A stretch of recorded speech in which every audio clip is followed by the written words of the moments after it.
that's in this book called The Suprapersonal Force. And there's 7 papers, and we've been looking at one of them.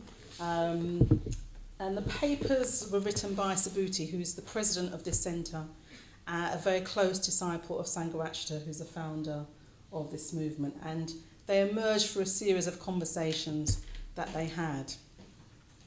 And so where we are in our exploration is we started off looking at, what the paper starts off looking at, what are sort of what the sort of root cause of our suffering is.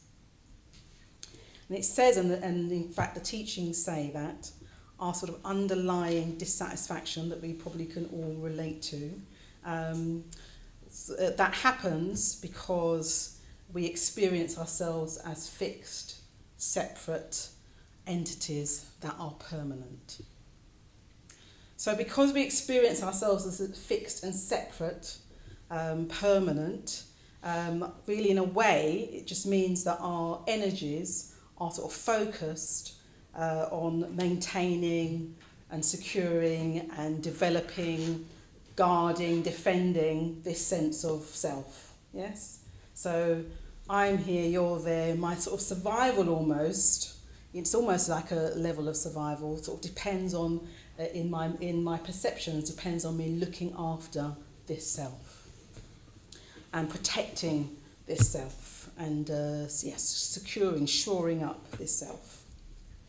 So life as we ordinarily know it, we know it has its ups and downs, don't we? It has its ups and downs, it has its joys, it has its pains, it has its successes, it has its failures, and in some point in time, we're born, we have all this experience called life, ups and downs, and then we die.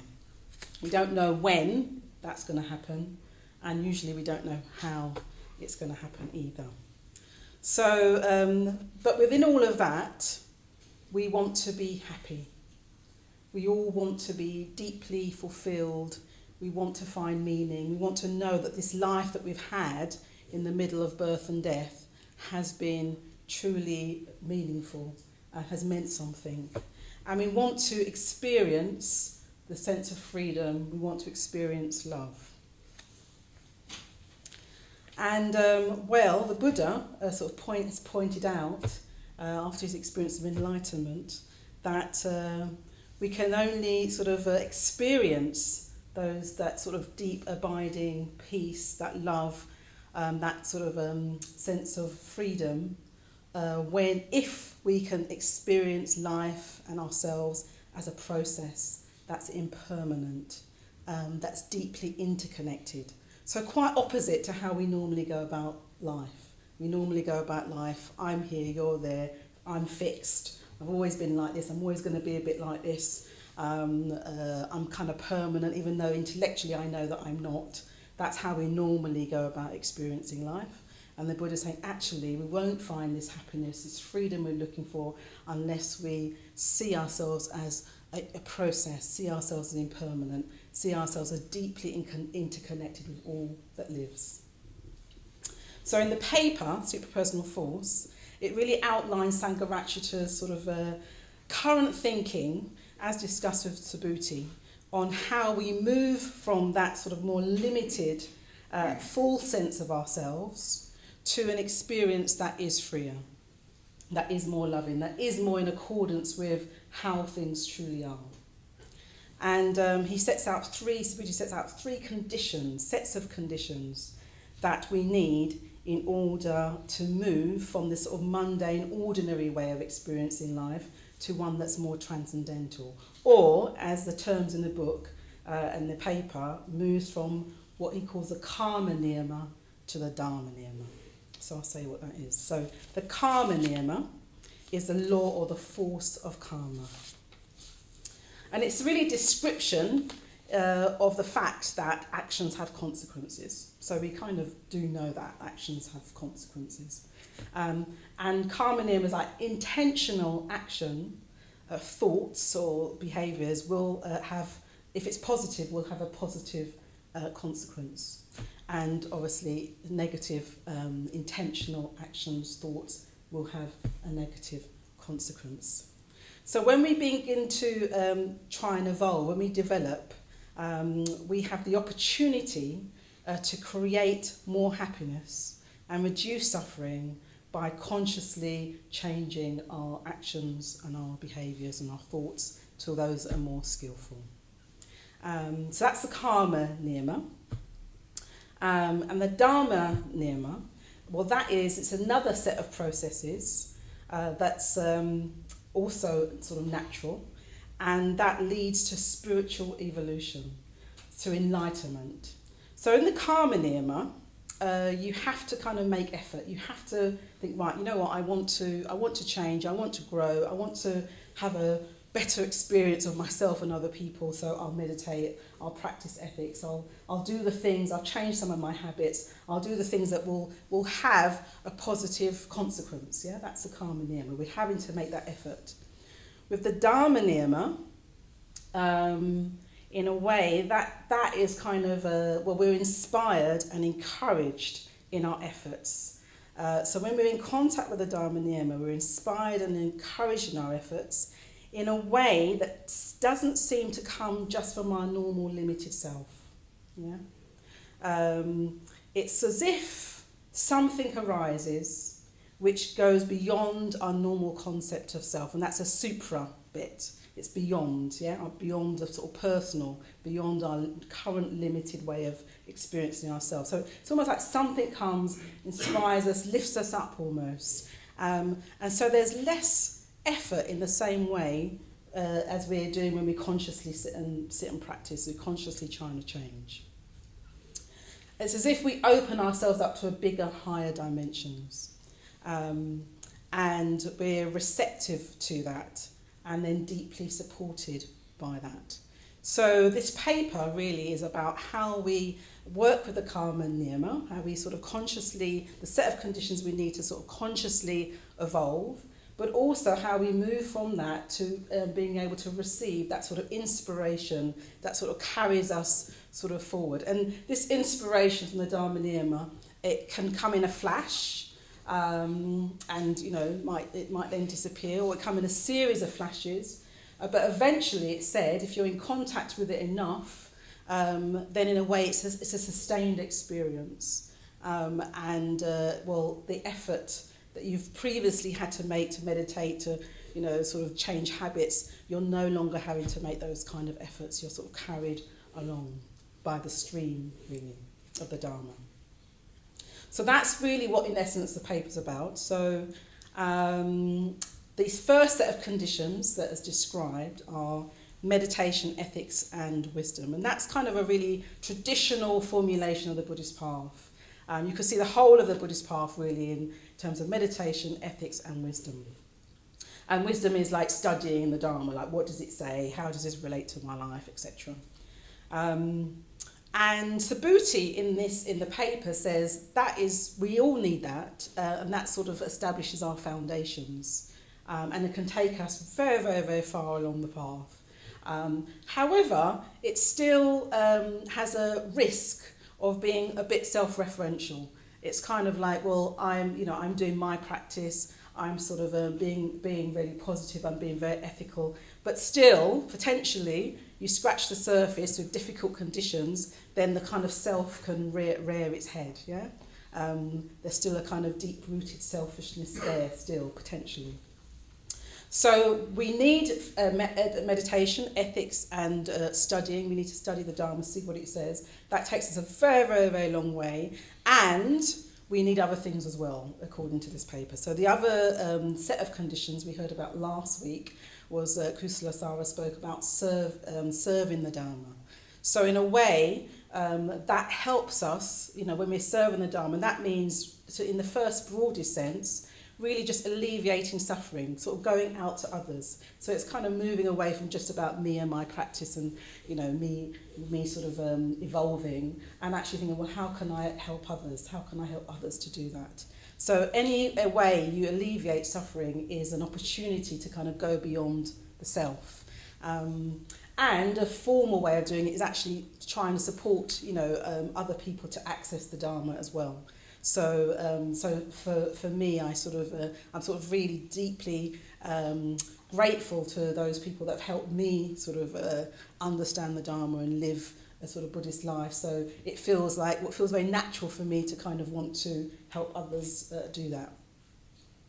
So we heard about that last week. But even then, Subhuti says in this paper that that's all great. That takes us a very long way too.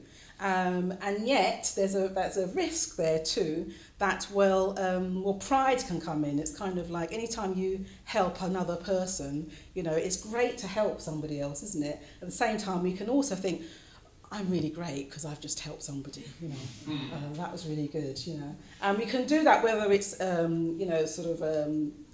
giving money on the street, or if our jobs entail us helping somebody, helping kind of profession. We can also do it helping around the centre. So it's kind of like there's a sort of another little risk in there. And if we're serious about wanting to really go beyond the self, then there's another set of conditions we need, and that's what I'm going to talk a bit more about tonight. So the other set of conditions we need is that will help us let go of our fixed sense of self is through our lifestyle. So a Dharma lifestyle. So when I say lifestyle, what specifically might that involve?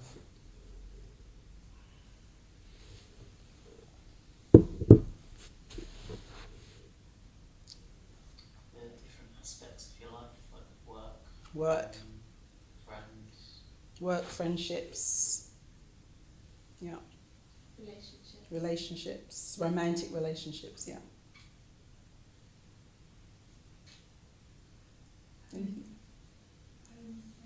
Home life, sort of domestic arrangements, yeah. The environment, yeah. What you do with your time, your spare time. Yeah. What you consume. Yeah. Money. How you deal with money, is that part of it as well? Yeah. Careers, yeah. So health. Yeah. How you look after your bodies and that. So yeah, okay, great. I think that's a pretty good list. So we're clearly not going to be able to sort of go into all those areas because in a way you could do a whole Dharma talk on each of those areas, on relationships, on work, on money. They're full talks. In fact, if you go on to Free Buddhist Audio, the online, you'll get there'll be talks around all those areas, I'm sure.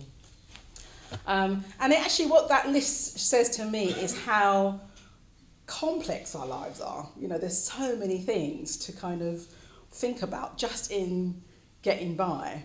So that's what that suggests to me, that list. And I'm sure it's kind of not exhausted either. I think we could probably add a few things to that. Political situations, how we engage as a sort of citizen is another aspect of that, isn't it? So traditionally, the Buddha, I'm sure things were kind of complicated as well in the Buddha's time, but maybe not as so. So when the Buddha became enlightened, he sort of basically, encouraged people, those who were able to and wanted to lead a homeless life. So you could really let go of all the kind of, family responsibilities, work, and they were dependent on the laity, they're dependent on people to support them.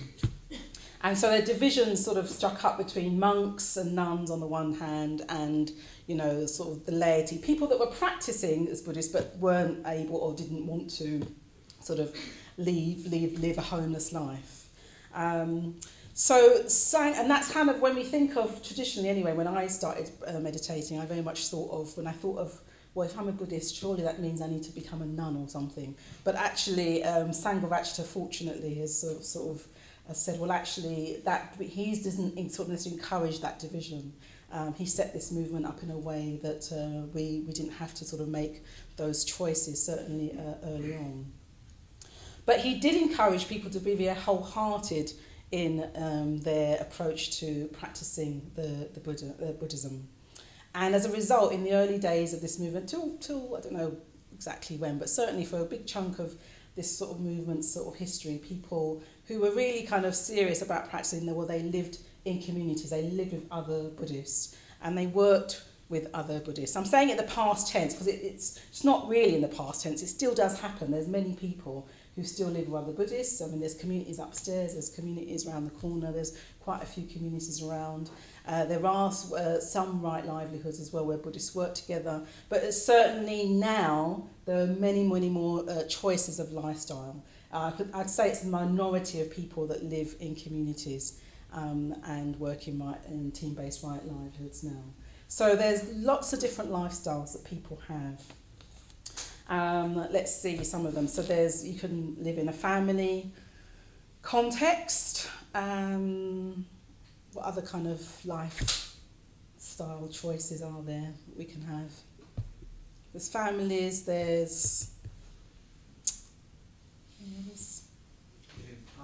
living with a partner, living alone, live with friends, or shared house type thing, yeah. Any other sort of living situations? Extended family, actually that's becoming more and more common now, isn't it, as well? So, yeah. Non-Buddhist communities, yeah. Sort of shared houses, yeah. Monastery.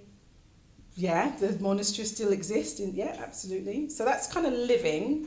And then there's obviously a plethora of different working kind of environments as well, aren't there? So you can be working a really high pressurized job, a really responsible job. You might have a vocation that you know that's very responsible, but you absolutely love. You might be unemployed, looking for work. You might work part-time in a job that's fairly simple because you want to do other things. Any other different types of working situations? Work that you don't want to do, but you've got no option. Okay, work you don't want to do, but so work you don't like, and you're just doing it because you have to, yeah. Volunteering, yeah. Which you can take very seriously as a volunteer, but you don't get paid for it. Sorry? Internships, that's definitely there's many of those around now. You might be an artist, and that's your way of working. So again, lots of different types of working situations. Have I covered pretty much everybody here in terms of either work? Yeah, would you say? There's a few of us who just retired. Oh yes, I see. Who's that? Yeah. So you might be retired. You might have done your stint and retired. Okay. So that's sort of sort of our living and working situations. And I've lived in Buddhist communities. I spent many years in Buddhist communities. I've also spent many years raising my son, not in a Buddhist community. So I've been a householder. I've lived with one other person. I've lived on my own for a little bit. And in terms of work, again, I've done a wide variety of things. I've sort of been a full-time employed local authority professional. I've been a freelance artist. I've run and set up my own not-for-profit. I spent a year working in a Buddhist team-based right livelihood gift shop. But in the evenings doing another job, which was working with refugees, child soldiers, ex-child soldiers. That's a real contrast. So again, yeah, real variety of different working situations I've had. And I've been a Buddhist throughout all of those. So what I can say about sort of lifestyle is that, about those particular choices I made, was that I practiced in all of them. I felt effective in most of them. Felt like I was practicing well in most of them, some more than others. And I made progress, I would say, in all of them, or again, some more than others. So what I guess I saw was that from that was that the conditions I were in, they're all quite different kind of set of conditions. It did really matter. They sort of had an effect on me, absolutely. And what really mattered was how I related to them, my relationship to that context, and how I worked within those situations. So I thought I'd sort of draw out a few sort of, or we can draw out together some sort of principles on what we think might make a sort of effective Dharma lifestyle. And by an effective Dharma lifestyle, I mean a life that will support gradual waking up, awakening, a life that will support opening up to the Dharma Nirma, sort of letting go of our sort of limited sense of ourselves. So any ideas on what we might need, firstly, to kind of live an effective Dharma life? Ethics, yeah? Do you want to say a bit more? Why ethics? Let's think about ethics. Well, they're a foundation stone for life. Yeah. So ethics, absolutely fundamental. It's very hard to practice if we're not in ethical situations. So work is a real area for this, isn't it? And actually, traditionally there were certain professions that sort of, the Buddha said, well, really, if you're working in these professions, it's going to be very, very difficult to practice. So, working in, the arms trade,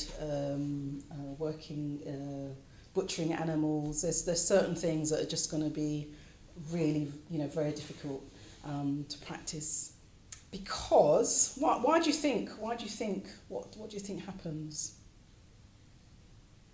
You start thinking about the effects of your actions. Yeah. Sort of, you're thinking about the effects of your actions, and actually, you're somehow or other you're causing harm. Yeah. So you just know that at some point harm is being caused. Yeah. So ethics, but that's kind of on one end, isn't it? Sort of the kind of gross, sort of unethical sort of situations, and then there's a kind of poles of where it happens, isn't it? So it might be that actually your job is actually a good job in many ways, and that in fact it's helpful. It's a kind of, you might be in a helping professions, let's say, but somehow or other the atmosphere might be really negative. Yeah, it might be a very toxic atmosphere for whatever reason, and again, then it's going to have an impact on your practice, because you'll kind of be sort of meditating away, developing loving kindness, doing your best, and then, going into a situation where, it's either undermining the practice, or you're having to kind of work so hard and then being drained at the end of the day, yeah? So ethics is something that there's grades of it, and, it's going to be different for different people. But certainly ethics is one in terms of an effective Dharma lifestyle. Anything else? Like time to meditate. Yeah. I mean, if you're in a job that's like, takes 12, 14 hours a day, it's gonna be really hard to find time to meditate. You're gonna be exhausted. So again, having a livelihood that actually does afford you at least a little bit of time to meditate. Anything else? Mindfulness. Yeah, mindfulness goes along with meditation, yeah.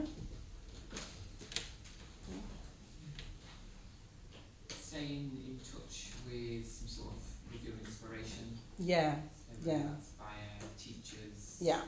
mentors, friends. Yeah. Okay. Great. Yeah. So I'm going to come on to that, because really very important. Somebody said to me earlier that they realise. I mean, they've been meditating for many years, but they realise that without the conditions of coming to the centre, of meditating, of knowing other Buddhists who are meditating, of friendship, actually without all of that.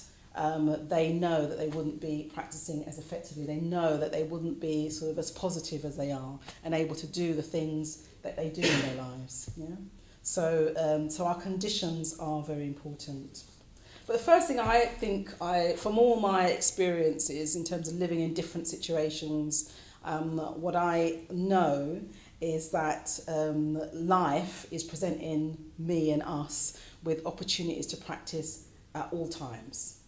Regardless of whatever situations we're in.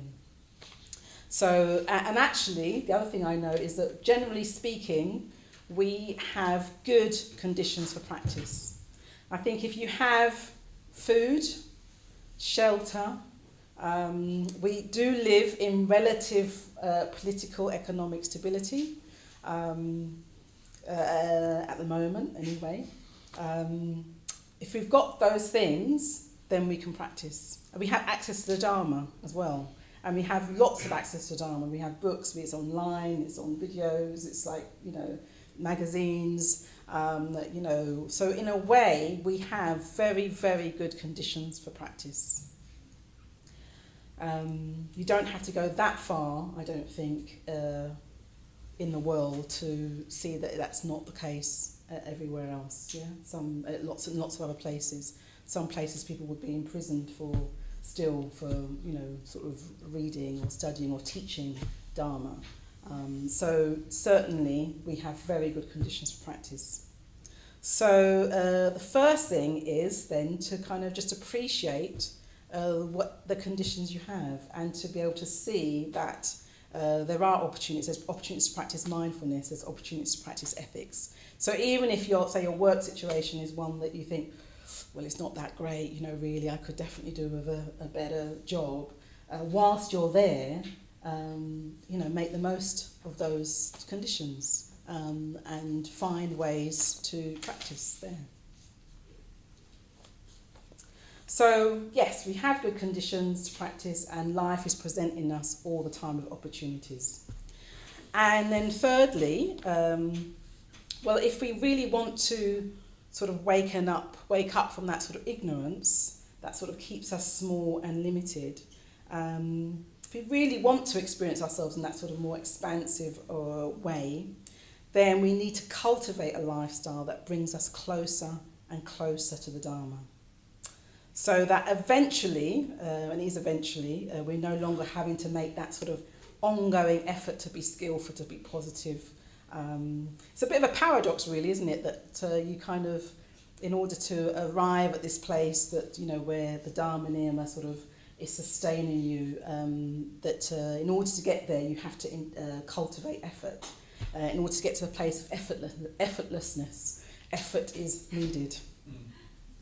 But actually, I was thinking about it and said, well, is it that strange? And I was thinking, well, I mean, I sort of watched quite a lot of Olympics over the summer, and you really see all those athletes making an incredible amount of effort, and they talk about how hard they're working to reach their goal. But every now and again, you'd sort of find someone who somehow just seemed to just sail through. Sort of almost effortless, and they would talk about how they just felt really wonderful, and it was not easy as such, but how what they would convey is a kind of effortlessness, and they would convey a kind of inspiration that somehow carried them beyond what other people were experiencing. And I find that sort of fascinating. Bit of an aside, there was a picture of Usain Bolt, a very famous picture. He's a 100-meter athlete, and he's kind of running, and he's tall, so he's very long, and he's basically can outstride everybody else. But there's this one picture of about all the guys behind him really racing, and they're sweat's pouring off them, and they can just tell the effort that they're putting into it. And he's just there smiling at the camera. And I just thought it was just interesting. I thought somewhere along the line there was inspiration. He was kind of carried along by a sort of effortlessness and a sort of inspiration. Well, you can imagine it's a bit like that, but we're on a much higher, much deeper level. So what Subhuti says in this paper, he says in order to kind of sort of cultivate that lifestyle that does take us to that sort of freedom that we're seeking, we need to intensify our efforts.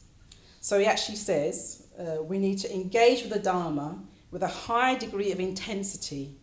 All our energies need to be engaged in such a way that we reach the limits of our present self-construction. So I'll read that again. We need to engage with the Dharma with a high degree of intensity. all our energies need to be engaged in such a way that we reach the limits of our present self-construction. So I read that out to somebody and they were like, oh, I don't like the word intense. So I thought it was kind of interesting. So I thought, well, how do we relate to that sort of word intensity, and how do we relate to that quote? What's our association with the word intensity? It's wonderful. Wonderful, okay. Sorry. That's great. It's wonderful, it feels wonderful, okay. Sounds like hard work for me. Sounds like Sounds like hard work, yeah. Sounds like ferocious too. Sounds quite ferocious, yeah. So hard work, ferocious, wonderful. Any other variations on those? It's scary. Bit scary. Tends to be unknown, doesn't it? Like once you've experienced something before, it's not really intense anymore. Okay. That's quite interesting, isn't it? The first time you have an experience of something, particularly if it sort of matters to you, it can feel quite intense. But then after you've had that experience a few times and you become familiar with it, and it's no longer intense, it's quite normal. Yeah, that's interesting. But on the whole, I gather from the room that it's not that attractive. This sort of approaching the Dharma with a high degree of intensity. I can feel some resistance to that. So I looked up in the dictionary what intense and intensity meant, and it says strength, power, vigour, passion, enthusiasm, emotion.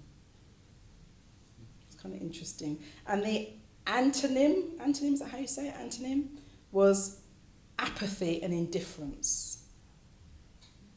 So if you look at it in that context, what it's saying there is approaching the Dharma in a way that that shows that it matters to you. Yeah. The opposite is indifference, like, well, I do a bit of meditation here, I'll do a bit there, but really it's not making much difference to my life. It's not really having any inroads. Maybe I won't bother. That's the kind of how it can go. But what he's saying is to really actually experience the fruits of your meditation practice and your ethical practice and all the other things you do going on retreat, etc., then you're doing it as if it really does matter, putting some sort of emotion into it, sort of being wholehearted. Because, and I guess there's a decision, isn't there, to be made, well, does it matter? What difference is it making to me and my life? So I quite liked when it said passion and emotion, because I thought, yeah, I can relate to that. What I don't relate to is a sense of force. I don't relate to force, and I don't relate to, what's the other thing I don't relate to, which when I think about it, a kind of sort of a negative, pressure. I don't relate to it in the sense of like, I don't want to feel pressured.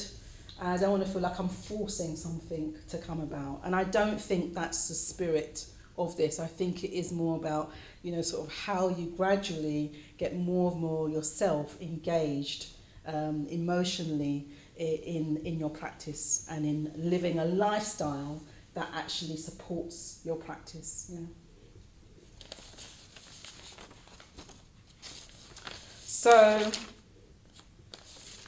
So for me, when I think about living an effective Dharma lifestyle, I think of it as what I can do. I think of it as like, how do I relate to my situation from a Dharmic perspective as much as I can. So I think, okay, I want to relate more and more to my situation, whatever that might be, from a Dharmic perspective as much as I can. And it also means that sometimes I'm actively thinking, well, I need to create the conditions or change the conditions in aspects of my life, any of those aspects we talked about earlier, so that I can engage with the Dharma more and more. So there's a sutra that I like called the Dhamma Sutra, and it's by the Buddha, and the first line of it says, there are 10 dharmas which should be reflected upon again and again by one who has gone forth. So one who has gone forth is just somebody who said, you know what, yes, I want to become free, I want to become happy, and I believe that the teachings will help me get there. So I'm not going to go into the 10, I'm just going to tell you one of them. And one of them, the first one is, I am no longer living according to worldly aims and values. And this must be reflected upon again and again by one who has gone forth. So I'll read it again. I am no longer living according to worldly aims and values, and this must be reflected upon again and again by one who has gone forth. So I thought this particular one was quite relevant when we're looking at our lifestyles, because I was thinking about, well, how do we end up with the lifestyles that we have? It's kind of an interesting question, because everybody's very different. We've all got probably really different lifestyles in this room. How is it that we end up in them? Actually, let me throw that. Any ideas of how we end up with the lives that we have? Conditions we're born into. Conditions we're born into, yeah. Sort of family, conditions, yeah. Education as well, maybe. Choices we make. Choices we make, yeah. Skills that we have. Skills, yeah. So skills, choices, and conditioning from family. Any other type of conditioning? Society. Oh, yeah. So society, yeah. Any other type of conditioning? Gender and race. Gender and race, yeah. That has an impact, doesn't it? Yeah, on how we live. Culture as well, along with race, yeah. Religion. Religion, yeah, yeah. So all these things, put them all together, and then we end up with a life that happens to be ours. But I also think that our lifestyles also reflect our values, yeah, which come from a lot of those things that we've mentioned. And we may be conscious of our values. We may have consciously thought, well, this value matters to me, so I'm going to, somehow this is going to show up in my life and how I live my life. But as we've said, some of our values have just come through family, through culture, and we just end up with a life looking a particular way. Sometimes the values that we have and that's expressing ourselves in our lives are helpful to our Dharma practice, and sometimes they may not be. Sometimes they may have been helpful to us in the past, but they may not currently be as helpful to us as they were. So I find that quite interesting. So this quote, I'm no longer living according to worldly aims and values. Well, it supposes that we're probably, until we're a certain way on the path, the Buddhist path, we're probably living according, at least some of our values are worldly. Yeah. So what would be worldly values that we will be living by? Careers, yeah. What's anything? Why can you say a bit more about why that's a worldly value as opposed to just doing a job? What makes it a worldly value? Do you think? Because they're reaching for status and for money and things that don't bring ultimate fulfillment. Yeah. Okay. It's Yeah. superficial fulfillment. Right. Yeah. Superficial needs. Yeah. And it's quite interesting that you can have two people in the same profession that has high status maybe and lots of money, but they might approach it quite differently.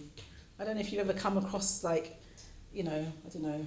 I sort of have had this experience where I was with my son at a consultation recently, and I was so inspired by the consultant. I thought, you're a brilliant man. He was so passionate about the subject that he was talking about, and he really wanted to share his knowledge with us and was talking about this paper and that paper and this conference he went to, and some of it was certainly going over our heads, but I absolutely love the fact that he engaged so wholeheartedly with the work that he was doing. And I thought, this is a great vocation for you. I didn't get the sense from him that he was doing it for status, only. Status might be there as well in the mix, but certainly his love for his job really came through. So career, in the sense of the status and money, are our sort of guiding, our sort of main motivations, if you like. Yeah. And actually, is there anything wrong with that? Builds the ego.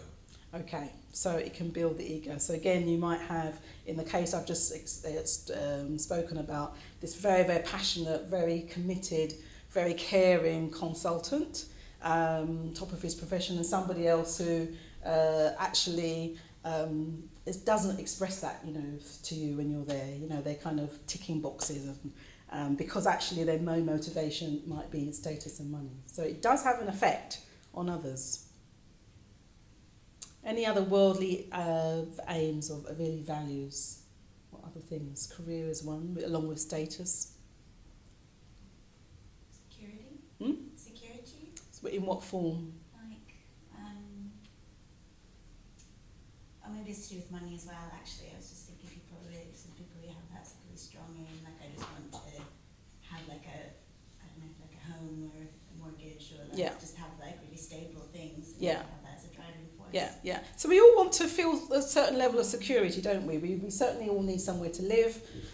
We all sort of need sort of those basics. But again, it's like how much of our energy is spent pursuing that as an end in itself, and where it gets difficult or challenging in terms of our sort of Buddhist path is when most of our energies is going in that direction, because and that's okay. We can make that choice to do that. That's absolutely a free choice to do that. But actually, are we doing that for happiness, for deep fulfillment, or are we just doing it because we need a house to live in? Yeah.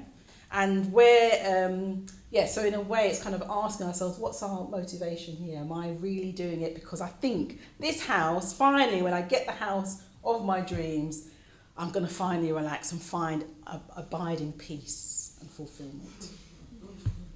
We kind of know it doesn't work like that, and yet we still put a lot of our energy there. Yeah. So that's and there's a few others. So we've got that state. The other thing about state, I find state is quite an interesting one, because leaving aside jobs, how do we feel when we walk into a room and we think suddenly people seem, cleverer than us, richer than us, better looking than us, there's all these things, or we feel better than, yeah?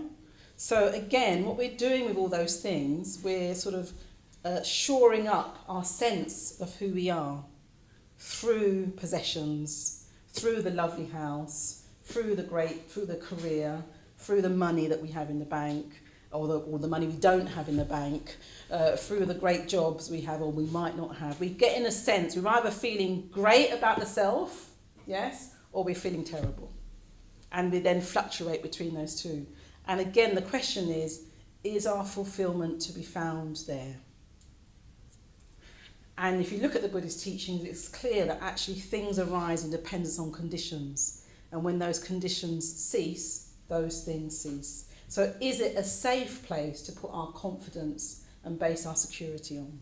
We'll need them, but is it the kind of sure bet, if you like, for happiness and freedom? And just a couple of other things there. Consumerism, I think somebody mentioned consumption. So what's quite useful, those are a few worldly values, and then it's kind of, what's the dharmic values, that sort of their counterpart, if you like. So let's see, consumerism, what's the kind of counterpart to consumerism? Sorry? Generosity, yeah. Renunciation, yeah, sort of letting things go. Do you think, do I actually need this? I was thinking as well about creativity as an interesting one, rather than take in and consume, actually creating, and actually which one is more fulfilling for us? Because actually that's ultimately we want as well. We want to actually live a life that's more fulfilling, more meaningful, and will help us let go of that fixed, limited sense of ourselves. What about being busy? Is that a worldly value? Anyone suffer from that? And what's the counterpart?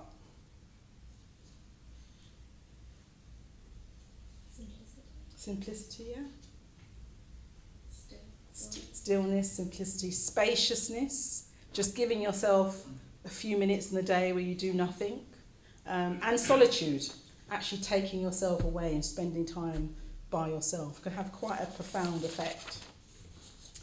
So the only other thing I want to... So basically it's quite interesting thinking about what are our worldly values, what are the sort of dharmic counterparts, and actually asking yourself, well, which one would I find more fulfilling? Which one would actually help me feel more connected to others, feel kind of freer, even more confident? Which one am I likely to get more of a truer sense of security? So the only other thing I wanted to mention was around friendship, and we did touch on that sort of earlier. And so this kind of, we talked about, it sounds a bit like hard work, and actually to kind of live a very full Dharma life, you do need to make some effort, but it should also produce fairly, shouldn't take you too long to find the joys within it as well. And one of the joys within it comes from others who are also practicing alongside you, like we do in a class, like we do when we go on retreat, discovering other people's stories and their journeys. And it's very illuminating. You learn a lot about oneself through actually really understanding another's journey.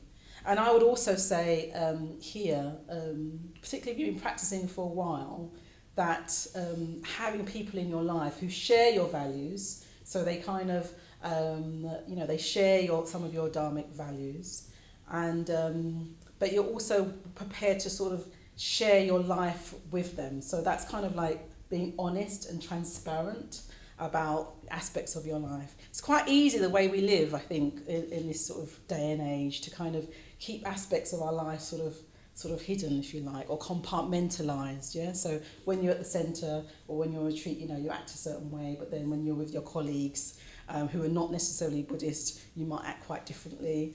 With your family, how do we interact with our families, our children, if you have any. So it's kind of gradually, being able to be with other people who do share our values, and then sharing all the different aspects of our lives with them. It takes time to build up that kind of trust and everything, but it's certainly worthwhile. And because it helps us become sort of more integrated. We don't feel like we're different people in different bits of our lives. We feel like we're one person, with a very clear sort of intention and a clear sort of motivation, and it sort of supports that. So yes, what have I sort of recapped? So let me think. Appreciate the conditions you have, because you can practice in them. There are things that are working for you already in your conditions, otherwise you wouldn't be here. Know that you have good conditions. We have good conditions. And then think about Dharma, worldly values. What are the worldly values you're following? What would be the dharmic counterparts to that? Which ones, and ask yourself a really sort of honest question, which ones would I find more fulfilling? And then gradually, over time, it's thinking about how can I bring those dharmic values more and more into my life. And then friendship, sharing your journey with others, hearing about other people's journeys, and really letting go as well of that sense of that one's so separate from others. Because actually, it's in discovering other people's journeys you realise actually there's so much similarity. We're so different, and yet there's such similarity as well. Yes, and eventually, certainly, and it might happen when you least expect it, the sort of you connect with that sort of Dharma niyama, that sort of inspiration, that can suddenly make you feel like you're not having to make that same kind of effort, that you're being encouraged and affirmed in the choices you're making. Certainly that's been my experience, and I know it's many other people's experience, that it might just happen in a flash and then disappear again, but it's a sort of guide, if you like, it's a sign that you're sort of on the right sort of path, and the choices you make have been beneficial and are being beneficial. So that's all I want to say today. Thank you.